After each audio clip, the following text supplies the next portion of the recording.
I'm Danny the Robot Guy, and now that you found me, let's build some robots!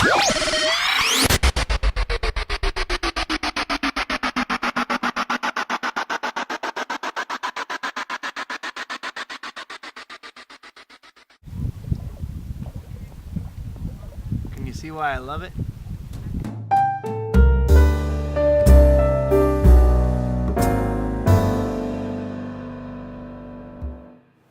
Back in the good old days of radio, before TV, the president used to come online once a week or so, maybe a little less often than that, and have a fireside chat. And that is what I think we need to do.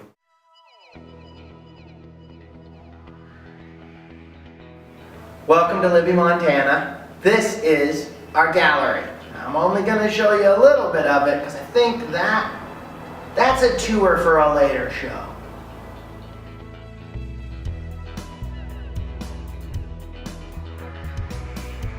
I was raised in the Pacific Northwest, and over the 20 years that I spent up here before moving down to LA, I really got a chance to discover some of the passions that I was going to have, I think, for the rest of my life. And there wasn't a whole lot to do if you didn't know where to go.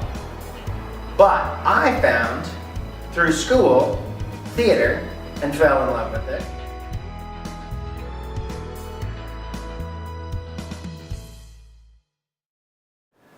Through extracurricular activities, I found camping and fishing, both of which I fell in love with.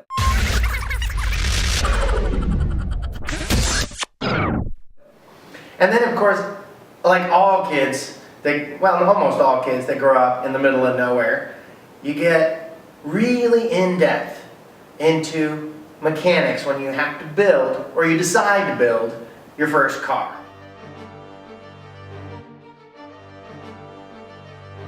Some things shouldn't be repurposed. They should be reborn. Such as Wilbur. It was just too good a truck to let him sit there and rot in the field for the last 15 years. So finally got all buzzed and ready to go and rebuilt him. That Chevy motor, that's what I call repurposing.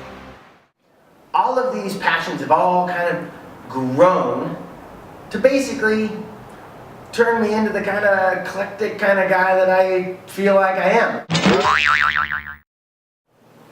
My passion for theater and film and the like pretty much started when I was 6 years old and my dad put me on stage.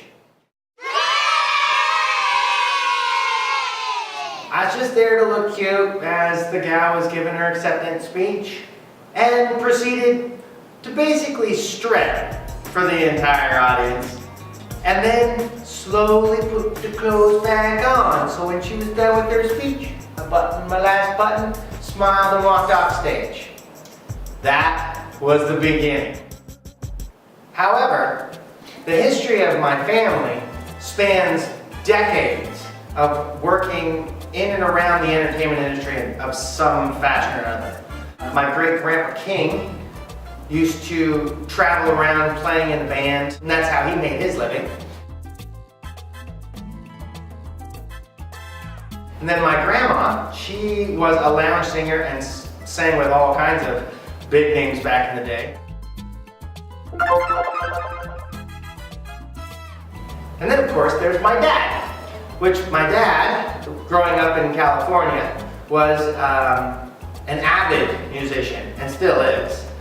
He used to play with Tommy Dorsey, and he played in the Disneyland marching band. And then he eventually got his degree in teaching, in music especially, and moved all over the place, ending up in Priest River, Idaho, and was their choral and music teacher, as well as Newport, until the day that he retired.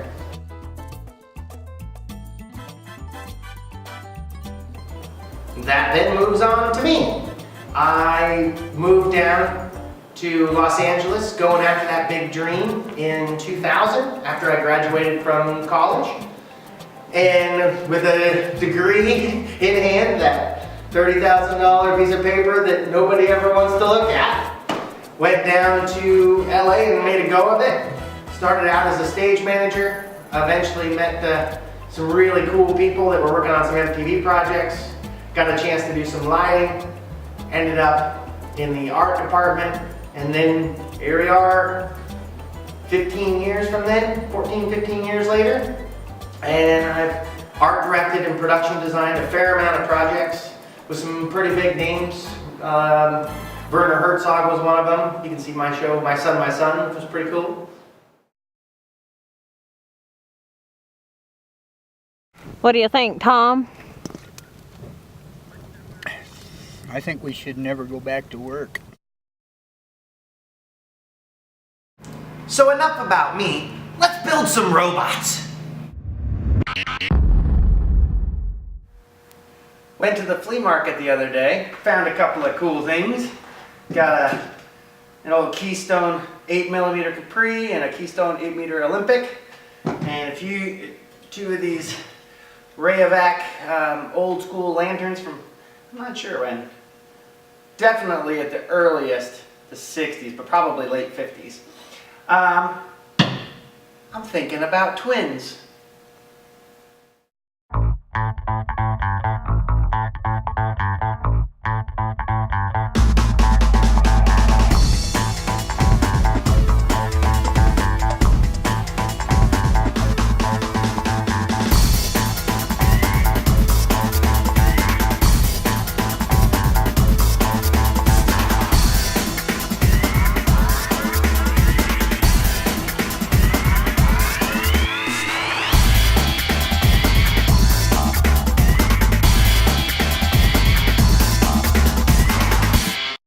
So here we have them, the Toledo twins.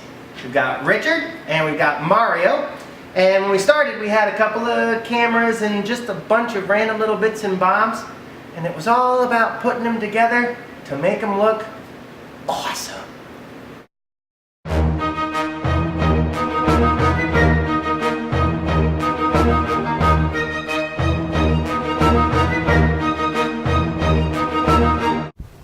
We should just get a tent and build a log cabin around it.